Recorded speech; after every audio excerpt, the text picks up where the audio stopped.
Good morning students. આજે આપણે ગ્રામરના નવા ટોપિક સાથે આજે પડી રહ્યા છીએ. ત્યારે આજનો ટોપિક છે આપણો કંજક્શન્સ. કંજક્શન્સનો અર્થ ગુજરાતીમાં કરશું સંયોજકો.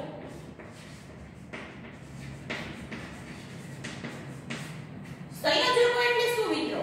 તો સંયોજકો એટલે એક થી વધારે એટલે બે કે બે થી વધારે વાક્યોને જોડવા માટે જ્યારે કોઈ શબ્દનો ઉપયોગ થતો હોય તો આપણે એને શું કહીએ છીએ? કંજક્શન કહીએ છીએ, બરાબર? એટલે કે સંયોજકો કહીએ છીએ. સંયોજકો એટલે મિક્સ કરવું, ભેગું કરવું, એટલે બે વાક્યોને એક વાક્ય બનાવવું, જોડવું, એનો જે જોડે એને કહેવાય સંયોજકો. તો આજે આપણો મુખ્ય ટોપિક છે સંયોજકો, પણ સાથે સાથે આપણે એના ફંક્શનને પણ જોતું જવાનું છે, એટલે બંને એકબીજા સાથે જોડાયેલા છે. હવે આ ફંક્શન એટલે શું? તો જે પણ કોઈ સેન્ટેન્સ લખેલું હોય તો એ સેન્ટેન્સ લખવા પાછળનો જે હેતુ છે એનો, એ સેન્ટેન્સ શું દર્શાવે છે, એ જે દર્શાવે છે એને એ સેન્ટેન્સનું ફંક્શન કહેવાય, એનું કાર્ય કહેવાય. તો આ ફંક્શન છે એ ખૂબ ઈઝી છે. જો અત્યારે આ વિડિયોની અંદર તમારે સાથે સાથે કાંઈ પણ લખવાનું નથી, માત્ર ખાલી સમજવાનું જ છે. લખવા માટેના તમને ફંક્શન અને કંજક્શનના ફોટા મળી જશે અને ફોટામાંથી જોઈ અને ગ્રામરની પાકી બુકમાં તમારે લખી લેવાનું છે. અત્યારે માત્ર ને માત્ર ખાલી સમજવાનું જ છે, બરાબર? હવે કંજક્શન તમે 8મા ધોરણની અંદર એન્ડ અને બટ આ બે કંજક્શન ખાલી ભણ્યા છો, એટલે તમને આમ ખબર હશે કે કંજક્શન છે એ શું હોય છે ને કેવી રીતે વપરાય છે. પણ એવા ઘણા બધા કંજક્શન હોય છે, પણ એમાંથી થોડાક કંજક્શન આપણે 9મામાં ભણીએ છીએ અને બાકીના 10મામાં ભણીએ છીએ. તો અત્યારે 9મા ધોરણની અંદર જેટલા પણ કંજક્શન કરવાના છે એટલા હું તમને આજે અહીંયા બોર્ડ ઉપર સમજાવું છું. તો પહેલા તો તમે ભણી ગયા છો એ જૂનાથી જ આપણે શરૂઆત કરીએ. સૌથી પહેલું કંજક્શન છે એન્ડ, બરાબર? તો આ એન્ડ એટલે એનો અર્થ શું થાય? અને. હવે આ એન્ડ એટલે અને, તો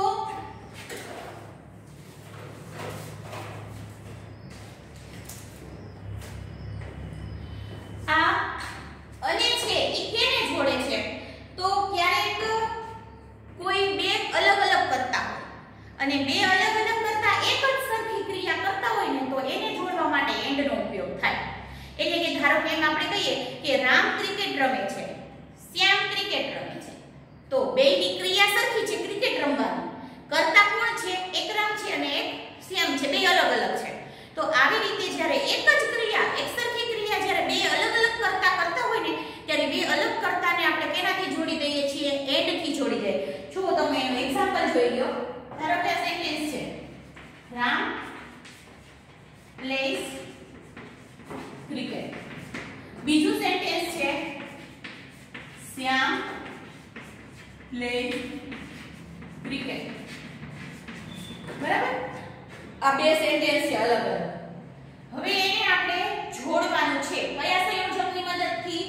એન્ડની મદદથી. અને પરીક્ષામાં પણ તમને સંયોજકોની મદદથી વાક્યોને જોડો તો એમાં આવી રીતે બે વાક્યો આપેલા હોય અને કૌંસમાં તમને 3 કંજક્શન આપેલા હોય અને એ 3 કંજક્શનમાંથી જે યોગ્ય કંજક્શન આમાં લાગુ પડતું હોય ને એના વડે વાક્યને જોડવાનું. તો આને આપણે શેનાથી જોડી શકાશે? એન્ડથી. તો જુઓ, આ પ્લેઝ ક્રિકેટ બેયની ક્રિયા કેવી છે? સરખી છે. એટલે બે કરતા અલગ છે એને આપણે કેનાથી જોડી દેવાના? એન્ડથી જોડી દેવાના. તો રામ એન્ડ શ્યામ પ્લે.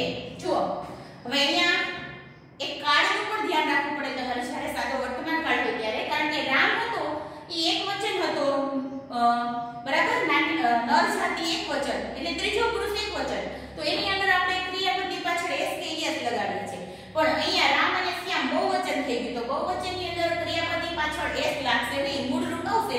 તો અહીંયા રામ અને શ્યામ પછી ખાલી શું થઈ જશે? પ્લે અને ક્રિકેટ. તો આ સેન્ટેન્સ છે ઈ એન્ડ વડે જોડાય છે, બરાબર? આ હતું એક સરખી ક્રિયા કરતા બે અલગ અલગ કર્તાઓને જોડવા માટેની વાત. હવે ધારો કે કર્તા એક હોય અને એની અલગ અલગ ક્રિયાઓ હોય. ધારો કે અહીંયા જુઓ, રામ ગો ટુ સ્કૂલ,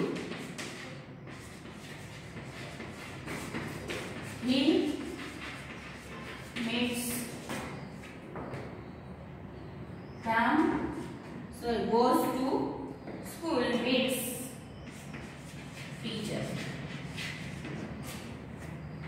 જો અહીંયા Ram goes to school, Ram સ્કૂલે ગયો, he meets teacher, તે શિક્ષકને મળ્યો. હવે આ વર્તમાન કાળમાં બે વાક્યો છે. અહીંયા કર્તા એક જ છે, રામની જ વાત છે, પણ એની રામની બે ક્રિયા છે. એક ક્રિયા કઈ છે? સ્કૂલે જવાની, બીજી ક્રિયા છે શિક્ષકને મળવાની. ત્યારે એક કર્તાની બે ક્રિયાઓને જોડવા માટે પણ કેનો ઉપયોગ થાય છે? એન્ડ નો ઉપયોગ થાય છે. તો આને કઈ રીતે જોડી શકાશે? તો જો આ રામ સરખું છે, બરાબર?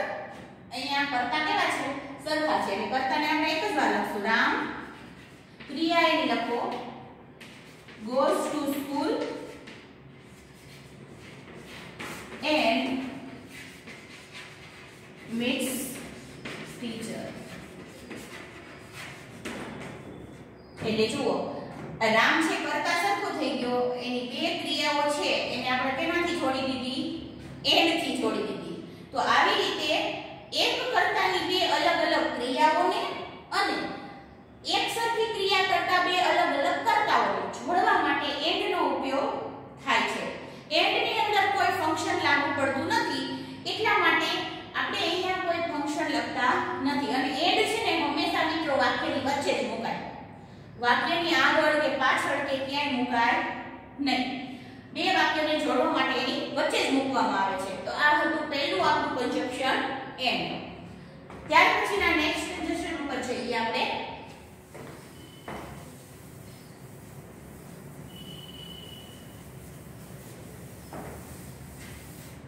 તો બીજું આપણું કન્જંક્શન છે but, જેના બીજા સમાનાર્થી શબ્દો છે yet,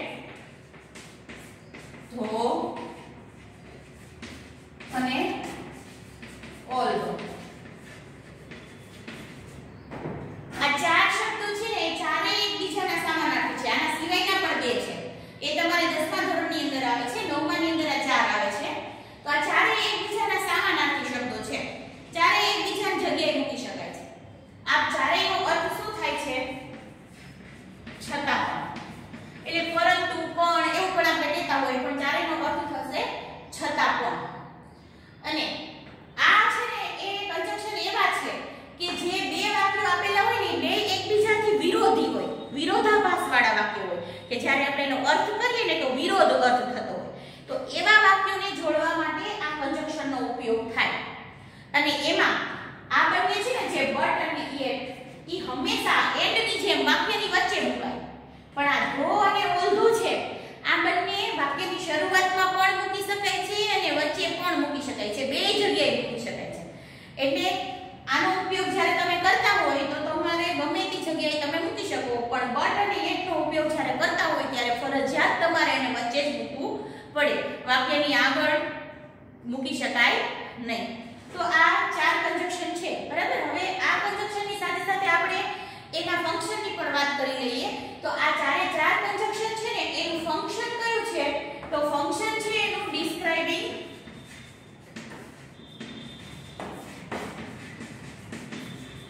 કોન્ટ્રાસ્ટ. ડિસ્ક્રાઇબિંગ એટલે વર્ણવવું અને કોન્ટ્રાસ્ટ એટલે વિરોધાભાસ.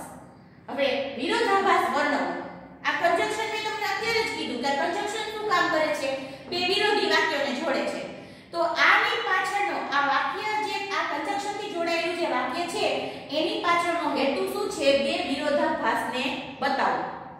તો આ એનું ફંક્શન કયું કહેવાય? Describing contrast. કોન્ટ્રાસ્ટનો અર્થ જોઈને તમને ખબર પડી જશે, કોન્ટ્રાસ્ટનો અર્થ જ થાય વિરોધાભાસ. તો આ વિરોધ આ ચારમાંથી કોઈ પણ કન્જંક્શનનો ઉપયોગ કર્યો હોય ને વાક્યમાં તો એનું ફંક્શન શું થશે? Describing contrast. બરાબર? આટલું સમજાણું. હવે તમને એક્ઝામ્પલ આપીને સમજાવું. તો એક સેન્ટેન્સ આપણે લઈએ કે he is poor, એ ગરીબ છે, બરાબર? હવે he is happy, તે ખુશ છે. જો સામાન્ય રીતે ગરીબ હોય ને લોકો એ પોતાની રીતે દુખી રહેતા હોય ગરીબાઈના કારણે, પણ આ ગરીબ છે છતાં પણ કેવો છે? ખુશ છે. તો આ બંને એકબીજાથી કેવા વાક્યો છે? વિરોધાભાસ વાળા વાક્યો છે. તો આ વાક્યને જોડવા માટે કયા કન્જક્શનનો ઉપયોગ કરી શકાય? તો આ ચારમાંથી કોઈ પણનો ઉપયોગ કરી શકાય. હવે વાક્યને આપણે જોડીએ તો જુઓ, he is poor but he is happy. જો અહીંયા તમે he is poor but happy એટલું લખી શકો. આ he is ને કાઢી પણ શકો, પણ પૂરું લખવો તો પણ આમ પણ લખી શકાય. હવે તમને મેં જેમ કીધું એમ કે but ની જગ્યાએ આપણે આ બધું કોઈ પણનો ઉપયોગ કરી શકીએ. તો but ની જગ્યાએ મારે અહીંયા મૂકવું હોય તો હું શું મૂકી શકું? yet. તો શું થઈ ગયું વાક્ય? he is poor yet he is happy. એ ગરીબ છે છતાં પણ એ ખુશ છે. તો આ એક વાળું વાક્ય થઈ ગયું. હવે આ ધો કે ઓલધો મૂકવું હોય તો આપણે અહીંયા આ ધો મૂકી દીધું તો પણ વાક્ય બની ગયું. તે ગરીબ છે છતાં પણ તે ખુશ છે. ધોની બદલે આપણે ઓલધો મૂકવું છે તો ઓલધો અહીંયા પણ આપણે મૂકી શકાશે. આ ઓલધો. he is poor એ ગરીબ છે, although he is happy છતાં પણ તે ખુશ છે. બરાબર? આવી રીતે વચ્ચે મૂકીને આપણે ચારેયના ઓપ્શન જોયા. હવે જો આ વાક્યને મેં તમને કીધું કે આ બે કન્જક્શન એવા છે જે વાક્યની આગળ મુકાય છે. તો આગળ મૂકીને કેવી રીતે વાક્ય બને? તો અહીંયા શરૂઆતમાં મૂકી દેવાનું. though he is poor પછી અલ્પવિરામ he is happy. જો આ વાક્ય બની ગયું. though he is poor he is happy. અહીંયા જ્યારે તમે અર્થ ગુજરાતી અર્થ કરો ને ત્યારે છતાં પણ પહેલા નહીં બોલે, છતાં પણ આપણે વચ્ચે જ બોલશું. ભલે લખ્યું છે આગળ તે ગરીબ છે છતાં પણ તે ખુશ છે. છતાં પણ ગરીબ છે ખુશ છે એમ ગુજરાતી નહીં થાય. છતાં પણ હંમેશા ગુજરાતી ક્યાં કરવું પડશે? આપણે ગુજરાતી કરતી વખતે વચ્ચે જ બોલવું પડશે. એટલે આ વાક્ય આવી રીતે પણ લખાય. જો ઓલધો થી આગળ મૂકી બનાવવું હોય તો ઓલધો અહીંયા મૂકી દઈએ આપણે. તો વાક્ય શું બની ગયું? although he is poor he is happy. તે ગરીબ છે છતાં પણ એ ખુશ છે. તો આવી રીતે આ ચાર કન્જક્શન છે એને અલગ અલગ રીતે વાક્ય જોડી શકાય છે. ચારે એકબીજાના ઓપ્શન છે એટલે ચારમાંથી કોઈ પણ ઉપયોગ તમે કરી શકો. પણ તમને કૌંસમાં 3 જ આપેલા હશે ઓપ્શન, એમાંથી તમારે શોધવાનું છે. અને આ ચારે એકમાંથી બે કોઈ પણ એક સાથે તમને ઓપ્શનમાં નહીં આપેલા હોય, નહીંતર તો બધાય વડે વાક્ય બને. આ ચારમાંથી કોઈ પણ એક જ ઓપ્શનમાં આપેલું હશે અને જે આપેલું હોય ને એનાથી તમારે વાક્યને જોડવાનું થાય. તો આ હતું આપણું બીજું કન્જક્શન અને એનું ફંક્શન હતું ડિસ્ક્રાઇબિંગ કોન્ટ્રાસ્ટ. અત્યારે માત્ર આ પરીક્ષા પૂરતું તમારે ફંક્શનને ઓળખતા જ શીખવાનું છે, બીજું કંઈ નથી શીખવાનું. એટલે ઓળખવામાં તમને એટલી ખબર પડી હવે કે ડિસ્ક્રાઇબિંગ કોન્ટ્રાસ્ટ ફંક્શન છે એમાં શેના વડે વાક્ય બનેલા હોય? તો but, yet, though અને although. આ ચાર એના આમ કહીએ ને આપણે જેમ ટેન્સની અંદર કીવર્ડ્સ, એવા ચાર એના કીવર્ડ્સ છે ને ઓળખવા માટેના. તો એટલું યાદ રાખવાનું, આ ચાર હોય ને એટલે ફંક્શન કયું લખવાનું? Describing contrast. બરાબર? આ બીજું આપણું સંયોજન. ત્યાર પછીનો ત્રીજો આપણે સંયોજક લખીએ. આપણું ત્રીજો સંયોજક છે ઓર. જો આ ઓર છે ને એના બે અર્થ થાય છે. એક અર્થ થાય છે અથવા અને બીજો અર્થ થાય છે નહીંતર. આ બે અર્થ છે. બરાબર? હવે આ બે અર્થ કેવી રીતે? તો જ્યારે અથવાના અર્થમાં હોય ને ત્યારે આ ઓર રહ્યું ને એ બે વિકલ્પને જોડતું હોય. બે વિકલ્પને જોડતું હોય એટલે ઓપ્શન બતાવતું હોય. અને જ્યારે આ નહીંતરના અર્થમાં ઓર હોય ને ત્યારે એ કોઈ ચેતવણી આપતું હોય, આપણને પરિણામની ચેતવણી આપતું હોય. હવે એને હું તમને એક્ઝામ્પલ આપીને પહેલા સમજાવું. ધારો કે એક વાક્ય છે he will buy TV. બીજું વાક્ય છે he will buy DVD. બરાબર? આ બે સેન્ટેન્સ છે. તે ટીવી ખરીદશે, તે ડીવીડી ખરીદશે. બે સાદા ભવિષ્યકાળના સેન્ટેન્સ છે. હવે અહીંયા બે ઓપ્શન છે, કા ટીવી ખરીદશે અથવા તો ડીવીડી ખરીદશે. તો આવા બે ઓપ્શન હોય ને ત્યારે તમારે એને ઓર થી જોડવાનું હોય. હવે ઓર થી જોડવામાં કેવી રીતે જોડી શકાય? તો જુઓ, he will buy TV or DVD. આ ઓર થી વાક્ય જોડાઈ ગયું. તે ટીવી અથવા ડીવીડી ખરીદશે. તો આ બે ઓપ્શન ને જોડાડું ત્યારે અહીંયા અર્થ એનો કયો થયો ઓર નો? આ અથવાનો અર્થ થયો વિકલ્પને જોડવા માટે. હવે એક બીજું સેન્ટેન્સ જુઓ. Run fast.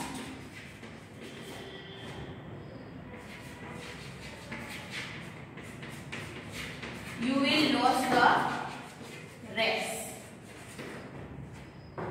ઝડપથી દોડો. You will lose the race. તમે રેસ હારી જશો. તો અહીંયા જુઓ આ ઝડપથી દોડવાનું કહે છે. શું કામ દોડવાનું કહે છે? કે નહીંતર એનું પરિણામ તમને કહે છે કે જો તમે ઝડપથી નહીં દોડો તો તમે રેસ હારી જશો. તો અહીંયા આપણે ઓર થી જ્યારે વાક્ય જોડશું ને તો કેવી રીતે જોડાશે? Run fast or you will lose the race.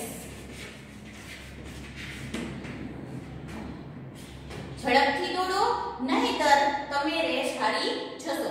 તો અહીંયા ઓર કયા અર્થમાં છે? નહીંતરના અર્થમાં છે.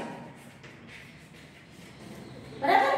હવે જુઓ આનું ફંક્શનની વાત કરીએ આપણે તો ખબર પડી ગઈ કે ઓર ને બે ઉપયોગ થાય સંયોજક તરીકે. હવે જો અથવાની તરીકે જ્યારે ઓર વપરાયું હોય, આ અથવા તરીકે ઓર વપરાયું હોય ને ત્યારે એનું ફંક્શન થાય ડિસ્ક્રાઇબિંગ ઓપ્શન. જો ઓપ્શન એટલે શું થયું? વિકલ્પ અથવા. બરાબર. તો આ ડિસ્ક્રાઇબિંગ ઓપ્શન ફંક્શન કહેવાય. અને જ્યારે નહીંતર તરીકે ઓર નો ઉપયોગ થયો હોય ને તો એનું ફંક્શન થાય ડિસ્ક્રાઇબિંગ કંડીશન.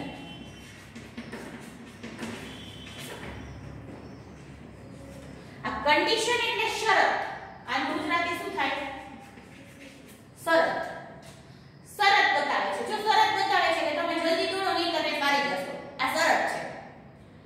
તો આનો નહીંતર તરીકે અર્થ જ્યારે કરેલો હોય ને ત્યારે એનું આપણે ફંક્શન કયું લખવાનું કે શરત દર્શાવે છે.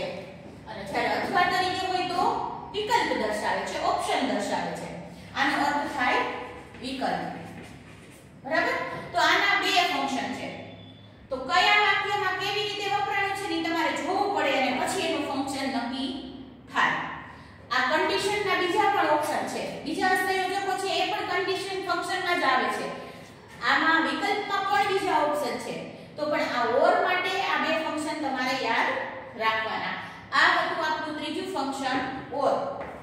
હવે એના પછીનું ચોથું ફંક્શન છે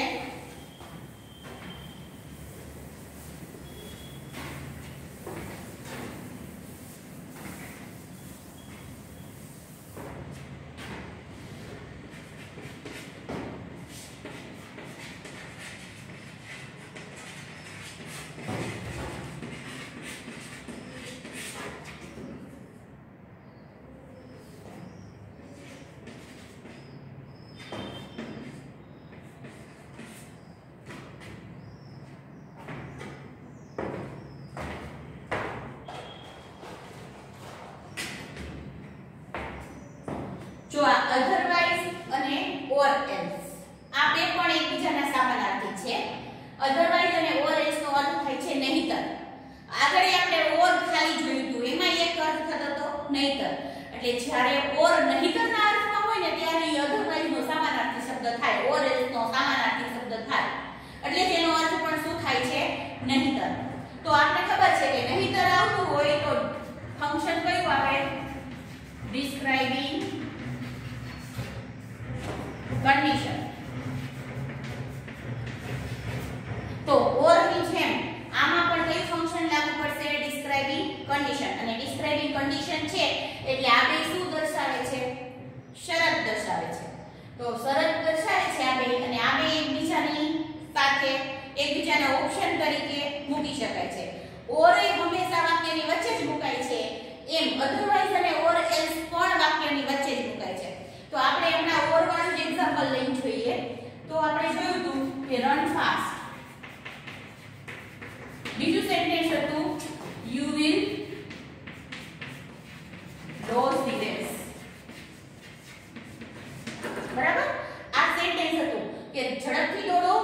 તમે રેસ હારી જશો. આ શું છે? વિરોધાભાસ. એટલે સોરી, આ છે આ જે ક્રિયા છે ને એની ચેતવણી, એની શરત છે, એનું પરિણામ છે. પરિણામ એટલે આમ એનું રિઝલ્ટ નથી ગણવાનું અહીંયા, પણ એ નહીં કરો ને તો પાછળ શું પરિણામ આવશે ને એની શરત બતાવે છે. તો આ શરત બતાવે છે એટલે આપણે એને અધરવાઇઝ કે ઓર થી પણ જોડી શકું, જેમ આપણે ઓર થી જોયું હતું. તો જો run fast, otherwise you will lose the race. ઝડપથી દોડો નહીંતર તમે રેસ હારી જશો. તો અહીંયા આપણે શેનો ઉપયોગ કર્યો? કયા કન્જક્શનનો? otherwise નો. otherwise ની જગ્યાએ આના સેન્ટેન્સ તમે or else મૂકીને પણ બનાવી શકો. ઝડપથી દોડો નહીંતર તમે રેસ હારી જશો. બરાબર? આ જ વાક્ય અગાઉ જેમ આપણે જોયું એમ or થી પણ ખાલી બનાવી શકાય. બરાબર? તો આ ત્રણે ત્રણ જ્યારે or છે એ નહીંતરના અર્થમાં હોય તો આ ત્રણે ત્રણ એકબીજાના સમાનાર્થી સંયોજકો છે, એકબીજાની જગ્યાએ મૂકી શકાય છે અને એનું ફંક્શન છે ડિસ્ક્રાઇબિંગ કન્ડિશન. એટલે આપણે એટલી ખબર પડી કે ડિસ્ક્રાઇબિંગ કન્ડિશનની અંદર ત્રણ કન્જક્શન આવે, અધરવાઇઝ, ઓર એલ્સ અને ઓર. આ ત્રણ કન્જક્શન એની અંદર આવશે. આ હતું આપણું ચોથું કન્જક્શન. હવે પાંચમા કન્જક્શનની વાત કરીએ.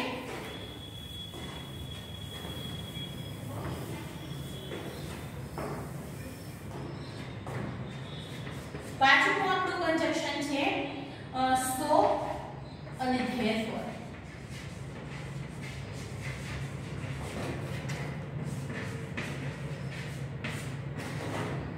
સો અને ધેરફોર આ બે એકબીજાના સમાનાર્થી શબ્દો છે, એકબીજાની જગ્યાએ મૂકી શકાય છે અને એનો અર્થ શું થાય છે?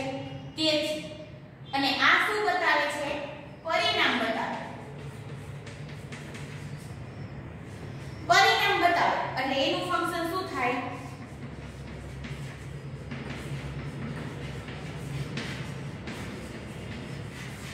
આપણે અંગ્રેજીમાં પરિણામને શું કહીએ? રિઝલ્ટ. તો એનું ફંક્શન શું થઈ ગયું? ડિસ્ક્રાઇબિંગ રિઝલ્ટ, પરિણામ બતાવો. બરાબર? હવે પરિણામ છે એ કેવી રીતે બતાવે છે? તો આ બે છે ને એ વચ્ચે આવે વાક્યની. બરાબર? હવે એક એક્ઝામ્પલ લઈને આપણે સમજીએ કે ધારો કે એક્ઝામ્પલ છે he worked hard.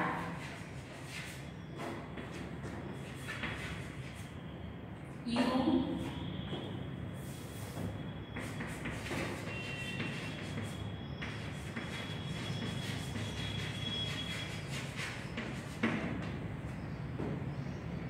he worked hard. તેને સખત મહેનત કરી. he got good marks. તેને સારા માર્ક્સ મેળવ્યા. હવે આ સખત મહેનત કરી એનું પરિણામ શું આવ્યું? એને સારા માર્ક આવ્યા. બરાબર? તો આ પરિણામ છે. આ પહેલી જે ક્રિયા છે ને એનું આ પરિણામ છે. તો આને જોડવા માટે આપણે શેનો ઉપયોગ કરી શકશું? સો અથવા ધેરફોર, બેમાંથી કોઈ પણ. તો જો આપણે જોડીએ પહેલા he worked hard, so he got good marks. શેનાથી જોયું આપણે? સો થી જોયું. હવે સો ની જગ્યાએ આપણે ધેરફોર મૂકવું હોય પણ મૂકી શકાય ને. તો બાકી શું બની જાય? he worked hard, therefore he got good marks. એટલે આ બેમાંથી કોઈ પણ મૂકી શકાય. હવે જુઓ, આ છે ને કારણ અને પરિણામ વાળા બે વાક્યો હોય આમાં હંમેશા. એટલે જુઓ આ શું છે? he worked hard એ શું છે? સારા માર્ક મળ્યા ને એનું કારણ છે. તો આ વાક્ય કેવું થયું? આ કારણ વાક્ય થયું કહેવાય. અને આ કારણ છે જે સખત મહેનત કરી એનું પરિણામ શું આવ્યું? સારા માર્ક મળ્યા. તો આ પરિણામ વાક્ય કહેવાય. તો આ સો અને ધેરફોર છે ને એ કારણ વાક્ય અને પરિણામ વાક્યને જોડે. બરાબર? પણ હંમેશા સો અને ધેરફોર પછીનું વાક્ય છે ને એ પરિણામ જ હોય. એટલે જ આપણે એને ડિસ્ક્રાઇબિંગ રિઝલ્ટ કહીએ છીએ. નહીંતર કારણને તો ડિસ્ક્રાઇબિંગ રીઝન કહેવાય. તો આમાં તો કારણ વાક્ય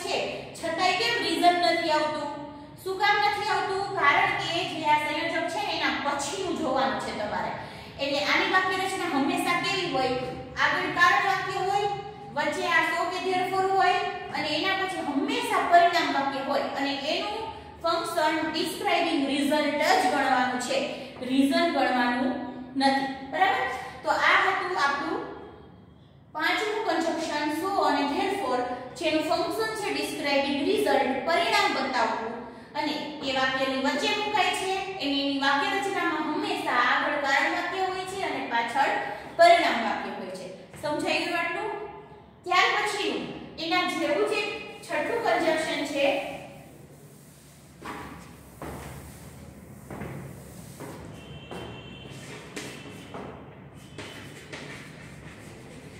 because, જેનો અર્થ થાય કારણ કે. જો આના અર્થ જ કારણ કે છે એટલે આ શું બતાવે? કારણ બતાવે. કારણ બતાવે તો એનું ફંક્શન શું થાય? Describing reason. રીઝન એટલે કારણ. બરાબર? આ કન્જક્શન થી બનેલું વાક્ય હોય તો એ હંમેશા શું બતાવતું હોય? કોઈ ક્રિયા કરવા પાછળનું અથવા તો કોઈ પરિણામ મળ્યું છે તો એનું કારણ બતાવતું હોય. તો અહીંયા જો આપણે આ જ વાક્ય છે જોયું. બરાબર? આ જ વાક્ય છે. હવે આ વાક્યને આપણે સો અને therefore થી જોડ્યું ને તો આગળ કારણ વાક્ય આવ્યું અને પાછળ પરિણામ વાક્ય આવ્યું. તો આનું ફંક્શન શું થઈ ગયું? Describing result. પણ જો આ બે વાક્યને આપણે પરિણામ એટલે કે કારણથી જોડવા હોય, કારણ કે because થી જોડવા હોય તો કેવી રીતે જોડાય? તો જુઓ આ જ બે વાક્યને આપણે જોઈએ તો આ સેન્ટેન્સ છે ને એ પહેલા આવશે. He got good marks.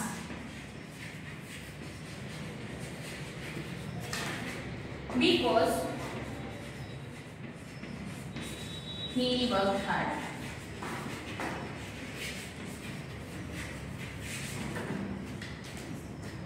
તેણે સારા માર્ક્સ મેળવ્યા કારણ કે તેણે સખત મહેનત કરી હતી.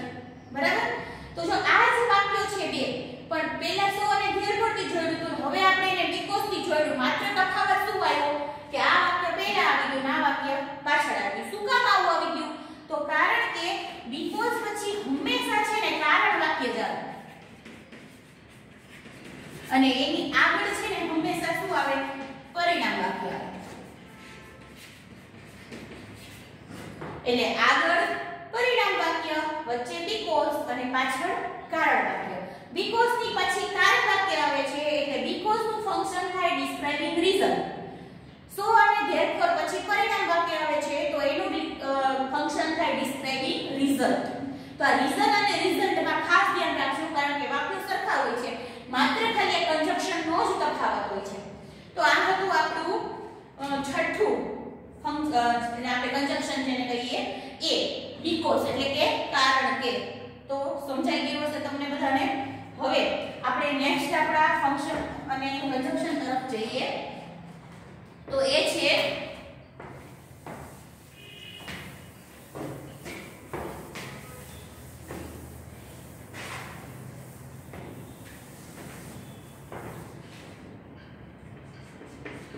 સાતમું છે શોધે. આવી રીતે સો વચ્ચે થોડી જગ્યા મૂકી અને ધેટ આવી રીતે લખાય છે જેને લખાય છે શોધેટ. શોધેટ નો અર્થ થાય કે જેથી.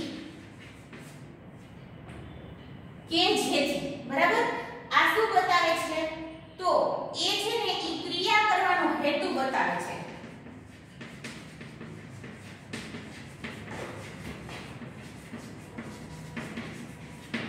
શું બતાવે છે? ક્રિયા કરવા પાછળનો હેતુ બતાવે છે અને એટલા માટે એનું ફંક્શન કયું થાય છે?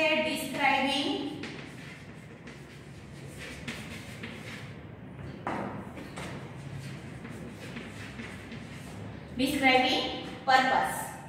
હવે આ પર્પસ નો અર્થ થાય હેતુ. બરાબર?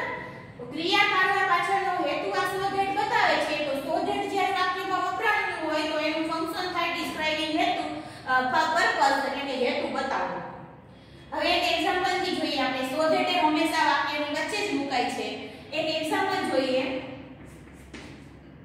He works hard. તે સખત મહેનત કરે છે. He can get good marks. જો ના જેવું જ મળતું આવતું જ આપણે વાક્ય લખ્યું છે, ખાલી થોડોક જ તફાવત છે, એટલા માટે જ મેં સેમ વાક્ય લીધું છે કે તમને બંને વચ્ચેનો તફાવત ખબર પડે. જો he works hard, તે સખત મહેનત કરે છે. he can get good marks, તે સારા માર્ક મેળવી શકે. જો અહીંયા can નો ઉપયોગ કર્યો છે, can good નો ઉપયોગ તમને ખબર છે, બરાબર? એ શું બતાવે છે? ભવિષ્યની શક્યતા બતાવે છે. તો સારા માર્ક મેળવી શકે, બરાબર? આ સખત મહેનત શેના માટે કરે છે? કારણ કે એ સારા માર્ક મેળવી શકે ને એ હેતુથી કરે છે. હજી એને મળી નથી ગયા માર્ક્સ, અહીંયા can નો ઉપયોગ, can good નો ઉપયોગ હોય આમાં. માર્ક્સ આવે, સારા માર્ક્સ આવે એટલા માટે આ મહેનત કરે છે.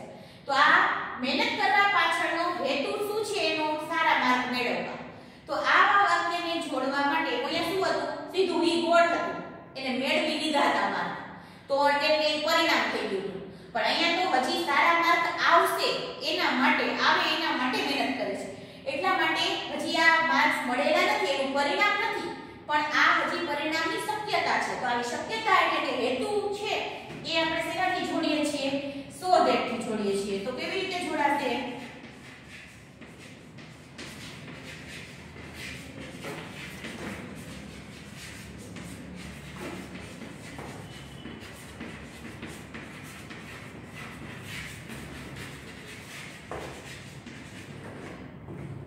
he works hard, તે સખત મહેનત કરે છે કે તે જેથી સારા માર્ક્સ મેળવી શકે.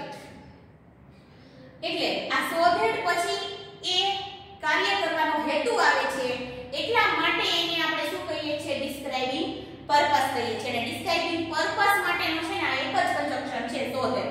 એટલે તમારે એટલું યાદ રાખવાનું, ડિસ્ક્રાઇબિંગ પર્પસ એટલે so that, બરાબર? આ હતું આપણું 7મું કન્જંક્શન so that. હવે 8મું કન્જંક્શન જોઈએ.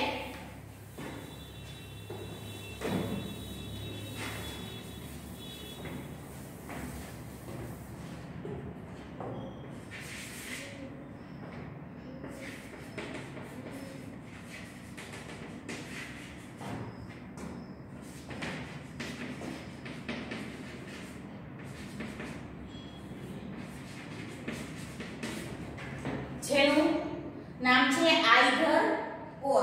વચ્ચે ડેશ કરેલા છે, એનો મતલબ એમ છે કે અહીંયા વચ્ચે કંઈક બીજો શબ્દ આવે છે. આ બે અલગ અલગ મુકાય છે. either or એનો અર્થ થાય છે બે માંથી એક. એટલે બે વિકલ્પ આપેલા હોય, બે ઓપ્શન આપેલા હોય, એમાંથી કોઈ પણ એકની પસંદગી કરવાની હોય, જેને કહેવાય either or. આવું અગાઉ એવું હતું આપણે ખાલી or માં અથવામાં વિકલ્પમાં. તો એ or છે ને એ either or નો સમાનાર્થી શબ્દ છે. તો અહીંયા કોઈ પણ એકની પસંદગી કરવાની વાત છે, અહીંયા વિકલ્પ બતાવે છે. તો ફંક્શન શું થશે? Describing option. તો એનું ફંક્શન છે ડિસ્ક્રાઇબિંગ ઓપ્શન, બરાબર? હવે જુઓ,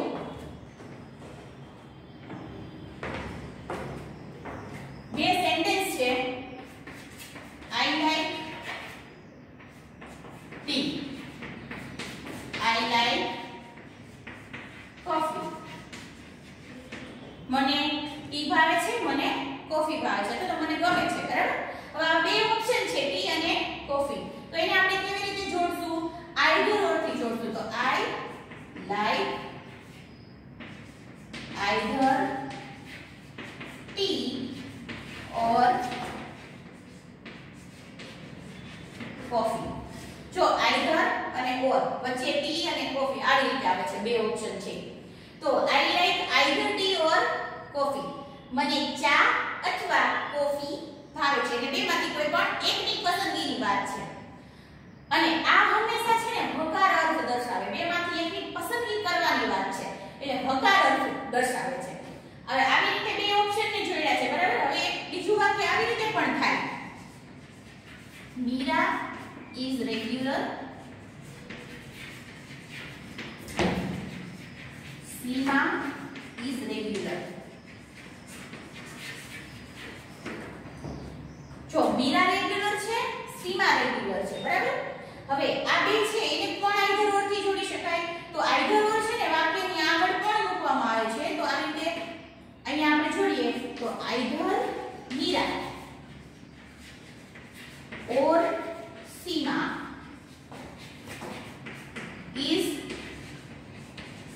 રેગ્યુલર.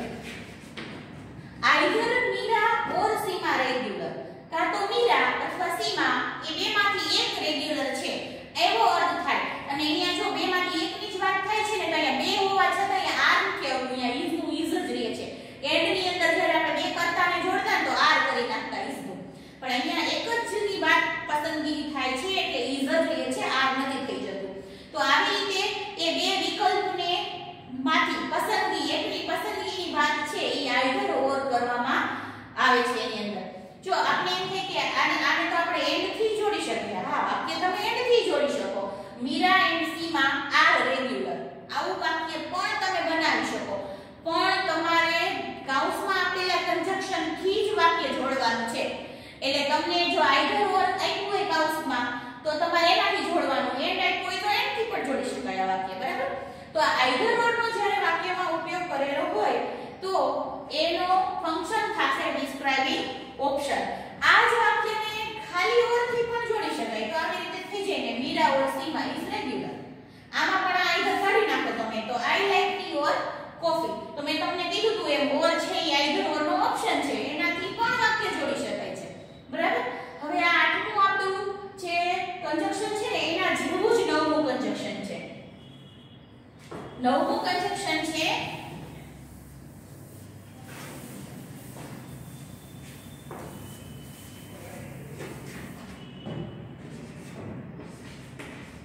neither nor. ઓલું આઈધર ઓર હતું, આ હતું neither nor. ઓમાં બે માંથી એકની પસંદગી કરવાની હતી, આમાં બે માંથી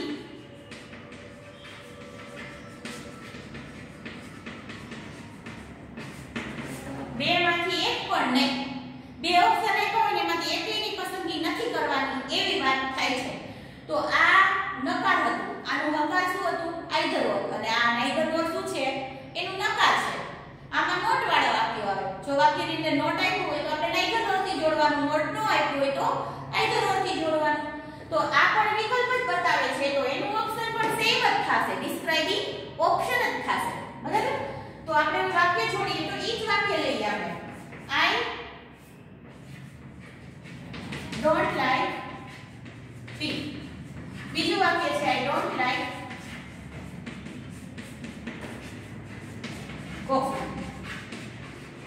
મને ચા નથી ગમતી, મને કોફી નથી ભાવતી, એટલે નથી ગમતી. હવે આની અંદર જો આ નકાર વાક્ય છે, બરાબર? નકાર વાક્ય છે ને તો આપણે આઈધર ઓર થી વાક્ય નહીં જોડી શકીએ. આપણે શેનાથી જોડવું પડશે? નાઈધર ઓર થી જોડવું પડશે. તો એ વાક્ય કેવી રીતે જોડવાય? તો I like neither tea nor coffee. neither અને આ nor. તમને એમ થયું આ don't તો કાઢી નાખ્યું. કેમ? કારણ કે આ neither nor નો ને એને પોતાનો જ અર્થ નકાર થાય છે. એટલે નકાર અર્થ થાય છે ને એટલે નોટ લખવાની જરૂર નથી પડતી. નોટ નથી લખ્યું તો આનો અર્થ જ નકાર થશે કે મને ચા કે કોફી એકે ભાવતી નથી. આનો અર્થ પોતે જ નકાર છે એટલે નોટ મૂકવાની જરૂર પડતી નથી. વાક્યમાં જે નોટ આપ્યો હોય છે ને એને કાઢી નાખવાનો હોય છે, બરાબર? અહીંયા ડુ નોટ આપ્યું હતું, આપણે સાદા વર્તમાન કાળમાં નકાર વાક્યમાં વધારાનું સહાયક ડુ ઉમેરવું પડે છે. પણ જ્યારે આપણે અહીંયા ડુ નોટ કાઢી નાખીએ છીએ ત્યારે સીધું જ ક્રિયાપદનું મૂળ રૂપ મૂકવામાં આવે છે, ડુ મુકાતું નથી. એટલે આપણે ડોન્ટ કાઢી નાખ્યું છે, બરાબર? તો આવી રીતે આપણે નાઈધર નોર થી વાક્ય જોડી શકીએ. એવું જ આપણે પહેલું વાક્ય લઈએ તો જુઓ, Meera is not regular. Seema is not regular. Meera regular નથી, સીમા રેગ્યુલર નથી. તો બે વાક્ય કેવી રીતે પાછું જોડાશે? તો શરૂઆતમાં neither Meera nor Seema is regular. એટલે મીરા કે સીમા એકેય રેગ્યુલર નથી. સમજાણું? આઈધર ઓર ની બદલે આપણે ઓર મૂકી શકતા હતા, પણ નાઈધર નોર ની બદલે ઓર નથી મૂકી શકાતું. કારણ કે ઓર નો અર્થ એ નકાર થાય છે, પણ નાઈધર નો અર્થ શું થાય છે? અહીંયા નકાર થાય છે. આમાં પણ આપણે નોટ છે એ કાઢી નાખ્યું. જો